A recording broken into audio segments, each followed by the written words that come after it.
welcome to the Starlight Haven. This is my first time going live on YouTube.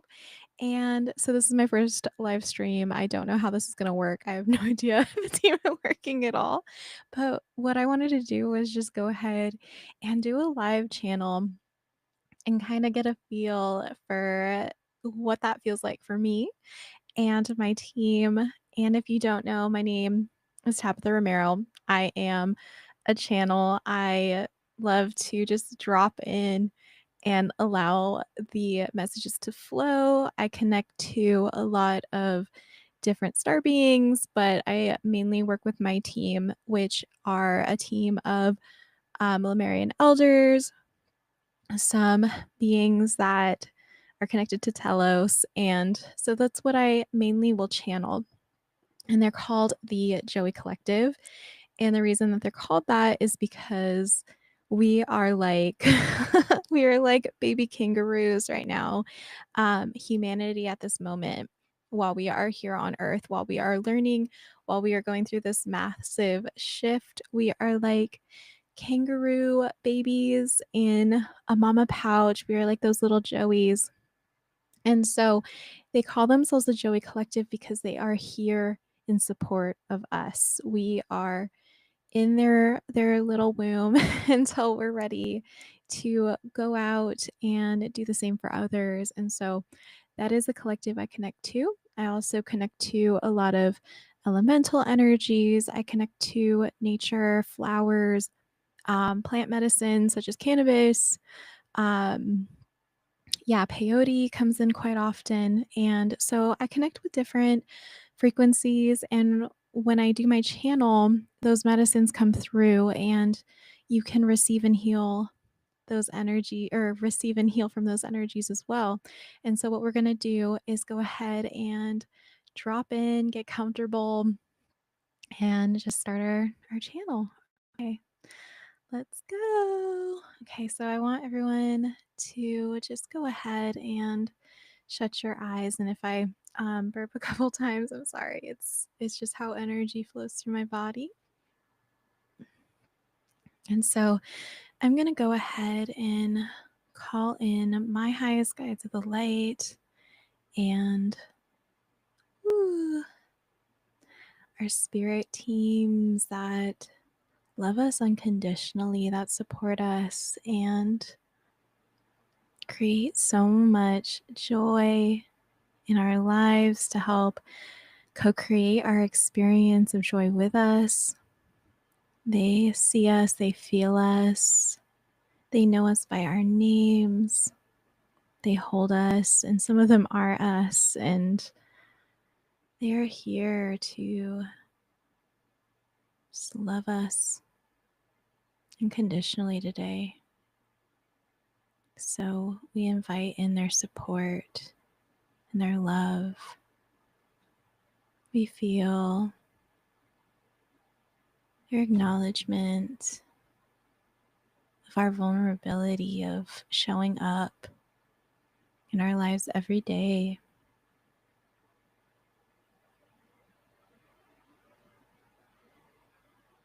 Right away, they come in calling us dreamers, calling us new seeds that are being planted in the earth's ground, growing into this magnificent network of trees, supporting one another, holding one another.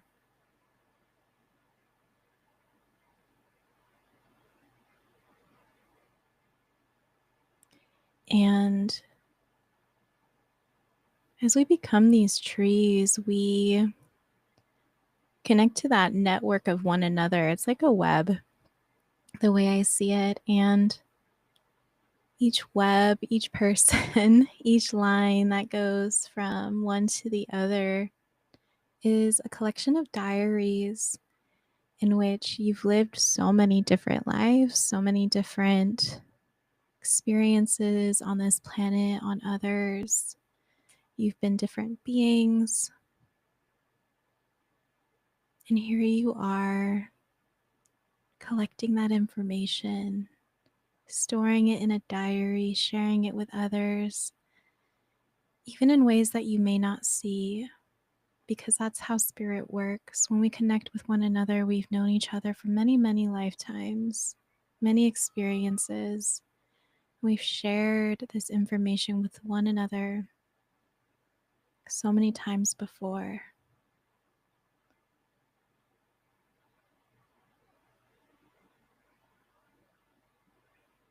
And all of that information that we share with one another, they're using a lot of garden references right now, but it provides the nutrients that the soil needs to nourish this new earth, as we call it, right? We're building the new earth together, but that takes time. That takes nourishment from us. And that nourishment is what catapults us into a new way of being. It's how we become the lighthouse that other people who are navigating their way come and find. They see the light, but they also reference the shadows around and how the shadow isn't wrong, but the light is needed to see your way into honoring the shadows and the darkness, the dark night that is here before us.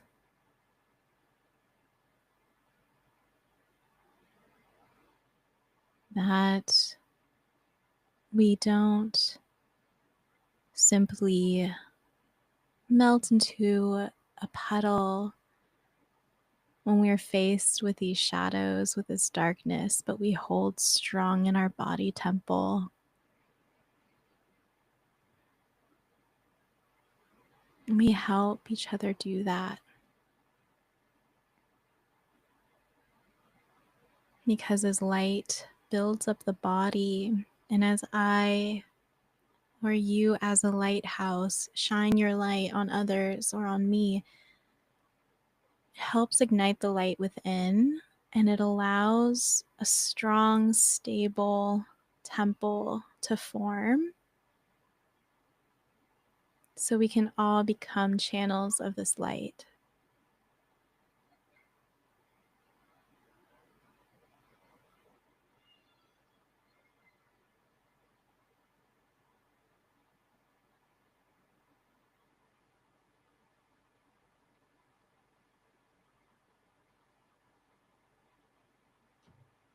And then there's something with the cones and the eyes, like something very physical within the body, and how we see this light and how we're processing that light. It helps us see the teams that are here with us, and a lot of Lemurian energies coming in, and we refer to them as lemurs. I don't know. Sometimes they come in as the lemur energy, taking in that light through the eyes.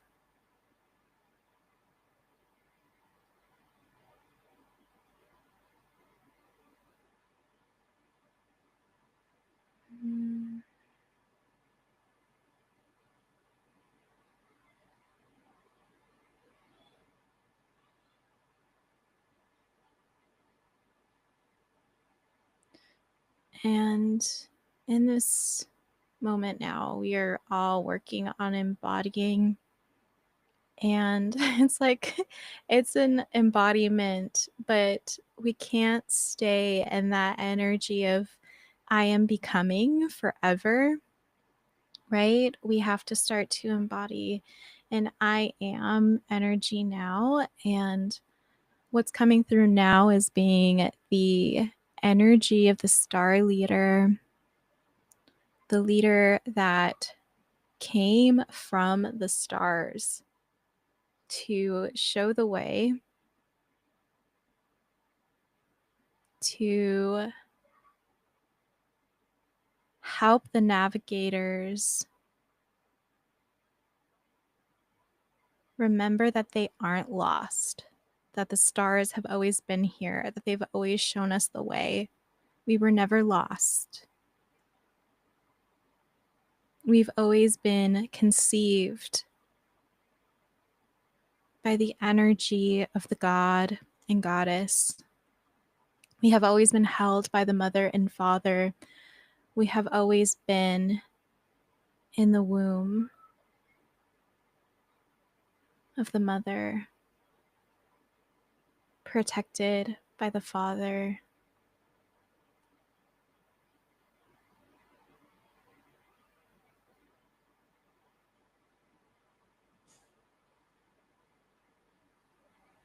We are not held inside these spells that have been casted on the planet, the illusions that exist here, the ways we experience pain and suffering, the ways we see pain and suffering happening to our brothers and our sisters, the challenges that we face. We were never held by the spells. We've always been held by the mother and the father.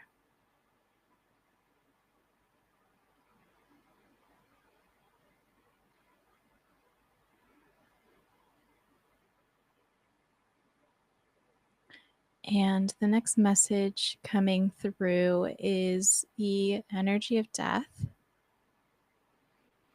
right? And we sit with the frequency of that energy because as we head into these fall months, as summer starts to end and fall starts to begin, we start to prepare for our death cycles. And we are reminded that while things may die, right? Like nature dies. In the spring, it comes back, and it's a natural part of our being. So we allow ourselves to go through this large collective death that is happening at the moment as we go into 2026, and as that those energies intensify, we allow ourselves to be held in the energy of death in this portal. And I'm seeing this correspondence between having been held in the womb and also in that moment while we were created in life. We were held in the womb in a time of nourishment, that we weren't active during this time, right? Because death isn't just leaving the planet, it's also a cycle of inactivity, of allowing ourselves rest and nourishment. And on our way to this planet, while we were held by our mother, that energy of nourishment, of death, encapsulated us. It held us. So we bring the energy of innocence back to the word death.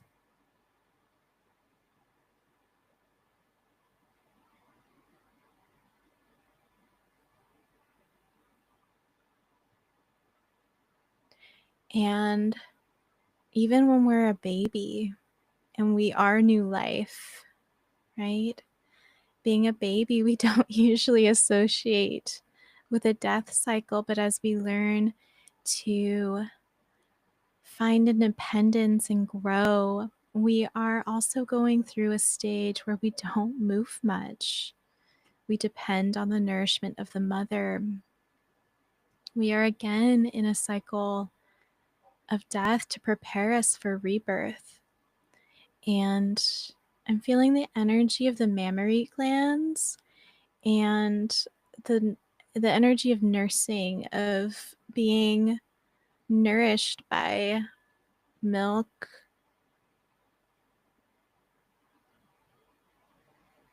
the energy of abundance, of being held while fed, is a metaphor for the ways that the mother and the father hold us in that space. And we are constantly going through these cycles of death and rebirth. And so when we compare the innocence of being a baby and being nursed by our mothers and not very active, right? Being in that cycle of rest, allowing ourselves to be nourished, not pushing too hard. We are reminded of those energies now in this time as we head into the fall and winter months. We allow ourselves to return to the mother for a moment, to be either in the womb or to be out of the womb, but still nestled, nursing on the breast of the goddess, feeling the mother with us now.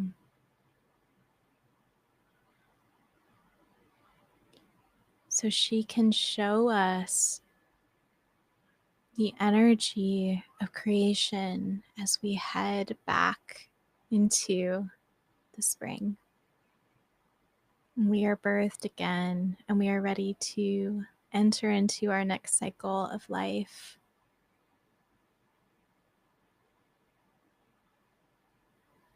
And she is showing us the way. And as much as it can seem so loud in the outside world that we are lost, that there is no way forward, she is showing us always the way, with the Father by her side to hold us in that safety, to provide us the structure that we need to make our dreams a reality. Because the mother can show us, again, how to create, how to birth. But it is the Father that makes that birthing possible, that makes the movement take place. And they work together in tandem.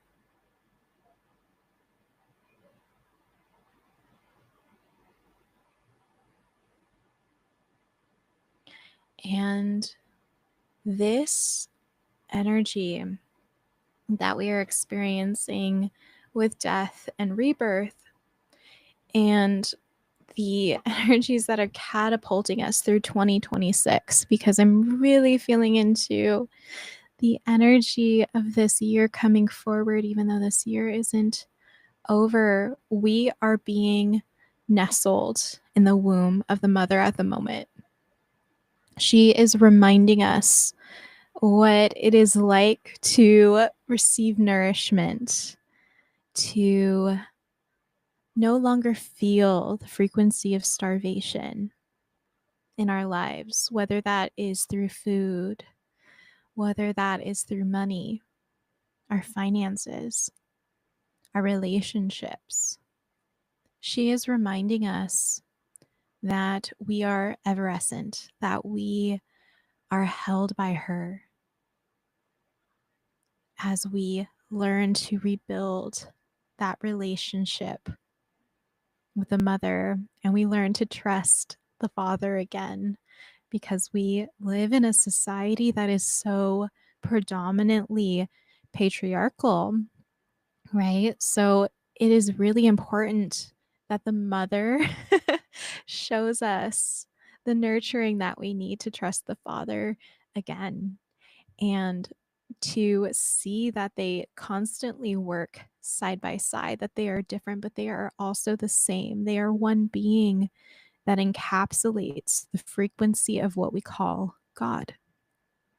And so we learn to be held by those frequencies again. That way, when we go into 2026, when things intensify, when the shadow becomes a little bit louder, we are able to identify our fears as they come up in the collective, and we are able to navigate them through the navigation system of the heart. We are prepared because we know that this body, it is our home. It is the temple in which we receive nourishment, and it's the temple in which we have always received nourishment. It is our vehicle of choice, and Earth is our hub in which we've chosen to move about and make our dreams reality. So 2026 will be about challenging the status quo. And so 2025 could be about identifying the stories of the status quo. Where have we not lived our true experience? And as we move forward and we feel the nourishment from Mother and Father, right, God and Goddess, how can we rewrite these stories? What still remains true after we have allowed ourselves the nourishment during these last few months of the year? Okay, so it's really important that in these moments, we are allowing the ways, and spirit can bring it to us in so many magical different ways. But how are we allowing this nourishment to come through and deeply seed into the body to give us the sustenance that we need to challenge the status quo? And while that sounds intimidating, right? It could sound like, oh, that sounds like work, right? That sounds like a lot of inner work that I need to do. That is not the way it's happening now. It's not work that is tedious to be done. That isn't how nourishment works. It is simply received. And so, as we are receiving those energies, what rings true? And if it doesn't ring true, it falls out of the body because it is no longer our story, right? That is not us narrating that part of our story. And so it no longer needs to be encapsulated in our temple. And so these final months are a purge of those stories. Whew. And so as we go into 2026 and we change those narratives, as we receive nourishment, we are coming into a period of seeing outside the box. And so what do I mean? Seeing outside the box, challenging the status quo. These are all things where, like, the best way we can describe it is that it's like taking a multiple choice test. And it's like, for example, if there was a multiple choice test happening and it was talking about your life, what do you want to be when you grow up, little person? Like you as a child, right? What do you want to be when you grow up? And we're going to give you A, B, C, and D. And we're going to put a box around it. And we're going to make it really difficult while you were growing up to see outside of this box, because we will surround you by people that reinforce these messages. We will put you in a world that will reinforce this message. So when you look at these answers, maybe it's, I'm going to be a doctor. I'm going to be an astronaut. I'm going to be a store clerk. I'm going to be a barista. Maybe those are your options. But maybe you know deep inside that those options aren't the only ones, but you haven't been taught to see outside of that because you've been starved of all of the other opportunities. And so now we're just providing the necessary adjustments needed to the body to see that outside of that box that we've been given, there are a million other options. They're infinite. And they're unique to you. Only you. Because it encapsulates the codes of all lived experience. And so, how could we possibly define that or put it in a box? And so, we challenge what we've been told. We challenge the status quo. These aren't my only options. And even if we've chosen one of those options, we can still challenge in other ways, right? Because some of us need to be in those experiences and it's beautiful and it's still spirit led, it's still God led. But how are we seeking opportunity to allow nourishment in, allow healing outside of what the status quo has told us is possible? And so imagine that we all see outside the status quo and we all dream these new dreams and we all become architects of the new reality. We become weavers of a tapestry. We synchronize with one another and we create something new, something that's never been seen before. So we allow those things to happen this year and next year because we've already made it. We're already we've crossed the threshold. So now it's time to plant the seeds and water the crops so they can grow.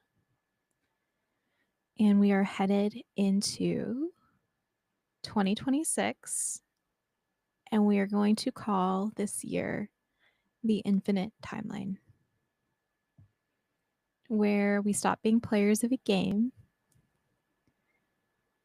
and we start becoming architects.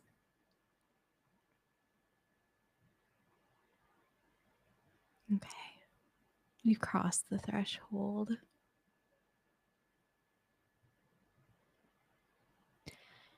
A quick message coming in about the stem cells. And so we are going through a mass cleanup of our stem cells. And I think I have a couple videos on my channel about the stem cells and what they're doing in relation to rebuilding our body, our energy bodies, our physical bodies, merging those things in a way that is tangible and very real.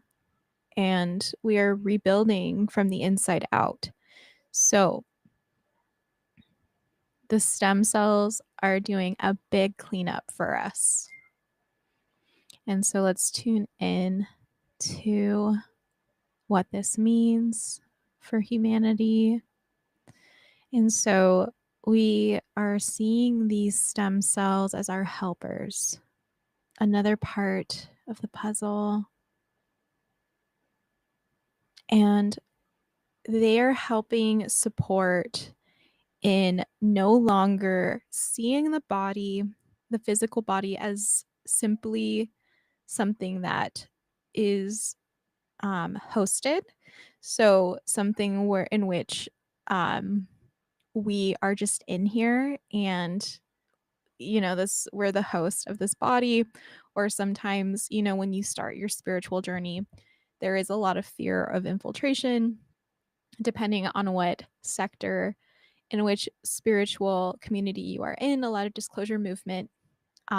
We talk about implants, these kind of things. We are moving past that. So the body will no longer hold those frequencies because they have radiated too much, not too much, but just enough light to no longer allow those things to permeate the cell wall.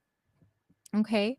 So when that happens, when the stem cells allow that big cleanup to happen, it allows a story to leave about those things taking the body as a host. A lot of the ways that something that's coming in for me strongly about this is like cancer. When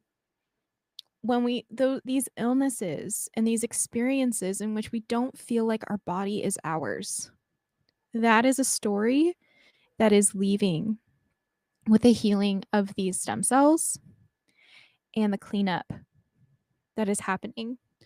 So, and I'm seeing like organs. Excuse me. Oh my gosh. We are doing a large cleanup of these energies. So it comes down to what I mentioned before about this body being our home, this body being our temple, this body being the capsule for everything, our infinity, right? So as we head into this infinite timeline, we feel those things that don't resonate with that timeline.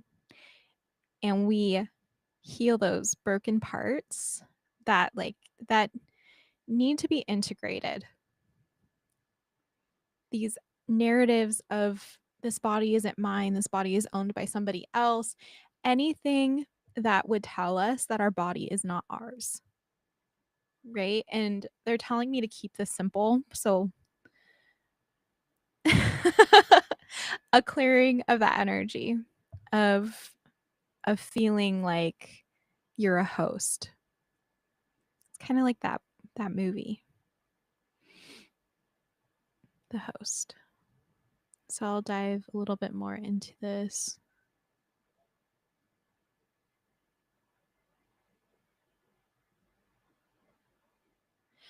This is causing, and this may not be for everybody, so take what resonates, leave what doesn't. This is something that's been very prominent in my own experience, but the teeth are going to be heavily affected by this. And if you're new to Chinese medicine, when we discuss the teeth, there is a connection between the teeth and the meridians of our bodies. And the way I see our body meridians is kind of like, well, to me, like the ley lines of the earth. There is a correspondence between the ley lines of the earth, our own body meridians, and our teeth. And so our teeth are a really good indicator of where some of this illness may lie. And for some of us, it can come through pain. I'm also feeling something with the teeth in connection to the tear ducts. I'll pull that in a minute, but yeah, so watery eyes.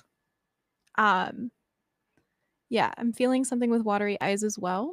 So the way that works is like there is an out reflection of the planet in our bodies, and the teeth are a really good like navigation system in a way of pinpointing us exactly where those frequencies are. So if you are somebody who works with their energy body, you can use the teeth as a tool to help restore some of this like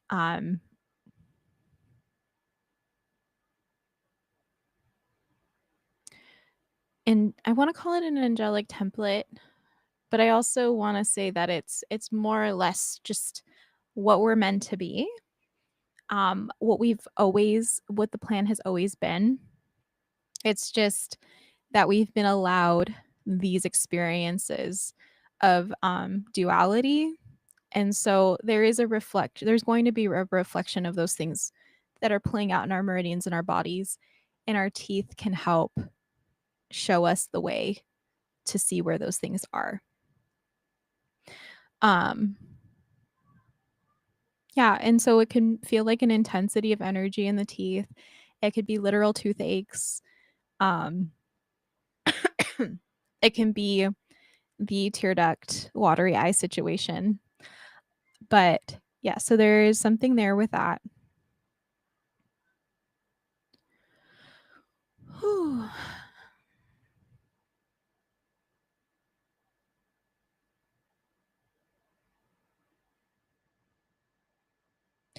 Okay.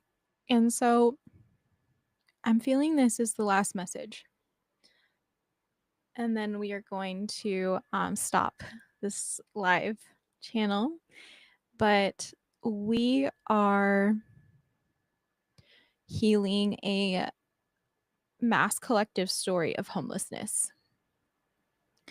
And if you've been within any kind of sort of spiritual community, if you've taken one of those little star seed quizzes on the internet, a lot of these things have to do with not feeling like you have a home, right?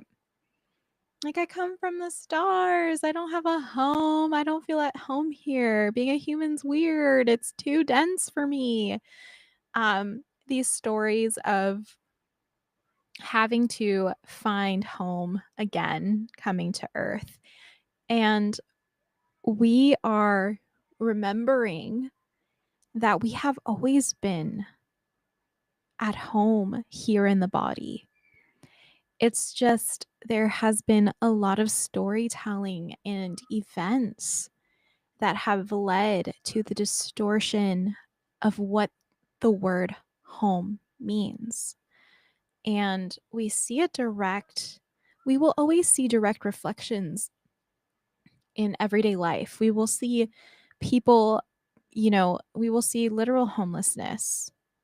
We will see that same feeling of like that host situation I was talking about, where we don't feel at home in the body. Something else is there, you know, not feeling fully in the body. And so when we talk about nourishment and rebuilding the temple, this all comes back to that encapsulation of all of that wisdom to create the home, knowing that this can't be taken from us. Um, Regardless of how many ways that the fallen, we'll call it fallen matrix, has attempted to manipulate that and say and create narratives of homelessness. Earth is our home. We belong here. Our bodies are our homes. We belong here.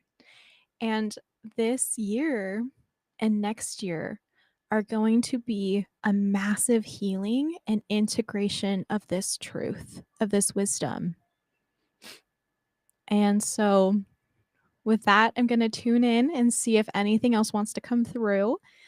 And that will probably be it for my first live stream.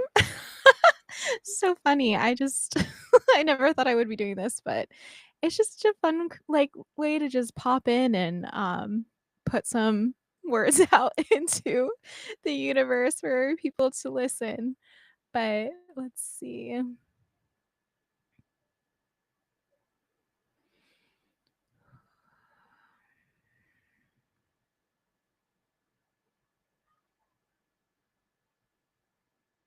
Okay. And so they're using the metaphor of hedges. So we have a home. This is our body. This is our temple. And if we see ourselves as a literal house, a lot of the time, what you'll see around houses our fences, which are great, right? We can have a fence, and this provides boundaries, right? Because it's so important with one another in our own growth and with spirit to have these boundaries. So we put up a fence, right? But are we also planting hedges?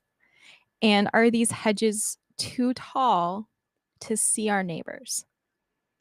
And if so, how can we start to trim the hedges back a little bit so we can slowly start to see our neighbors a little bit more, to see our friends and family, to welcome in connection and not be fearful of falling back into that frequency of fear, of letting people in, of having been around people and felt starved by the experience of feeling drained. How can we welcome in some of these people while still maintaining boundaries, but still fostering the connection that we need to weave a tapestry together? And that is the last message that's coming in about the home, right? It is important that we begin to build together and get into the mode of doing that because we need to lean on one another. And we have always done that through lived experience, but it's always been unconscious. So, how are we going to move forward in a conscious way, knowing that all of these experiences are curated for us? That we can also we can also receive the nourishment of the mother and father through other people, um, but not rely on it solely from them because we are ultimately the being that gives that to ourselves. We also receive that from mother and father in the god and goddess form. But how can we allow a little bit of nourishment, reciprocity, community to come in and allow that to seed? And with that, I send you all so much love. I will probably continue to go live and it's easy for me. There's no editing process. I get to live channel. It's good practice for me to be able to do so. And yeah, so if you enjoyed this live session, go ahead and subscribe. I'm on YouTube primarily. I will be posting onto Substack, but I do not have Instagram and I don't have Facebook or anything like that. So this is the way to keep up with me. And yeah, so I'm sending you guys all so much love. And with that, um, yeah, thank you all for being here. Bye. Okay.